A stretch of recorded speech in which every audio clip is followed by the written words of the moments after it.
परिकल्पना थिला छोट छोट राज्य गुड़ी को भारत वर्ष में मिसई आज आम मानचित्र में भारत वर्ष को जहाँ देखुंट ताहा पछरे सरदार वल्लभ भाई पटेल बलिष्ठ अवदान थिला बलिष्ठ भूमिका रही से कथा को आम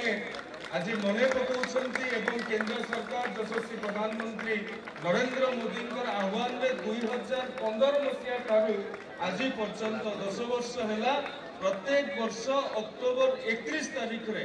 आमे सरदार जी को मन पकई रन फॉर यूनिटी कार्यक्रम करूछंती। मो सत्यनिष्ठ भावरे शपथ नेउछि कि मु देशर एकता अखंडता एवं सुरक्षा निमंते निजको उत्सर्ग करिबी एवं एही वार्ता को मु मोर साथी देशवासी मध्य प्रचार करने को मध्य चेष्टा करी मु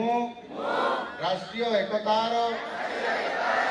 मनोभाव यही शपथ नेउछि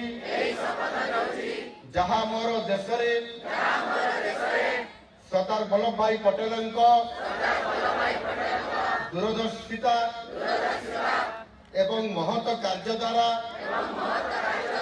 संभव होइथिला। मु एहा मध्य प्रतिज्ञा करुछि जे मु देशर आभ्यंतरणीय सुरक्षा को निश्चित करिबा निमंते स्वयं निजको समर्पित करिबी। भारत माता की जय।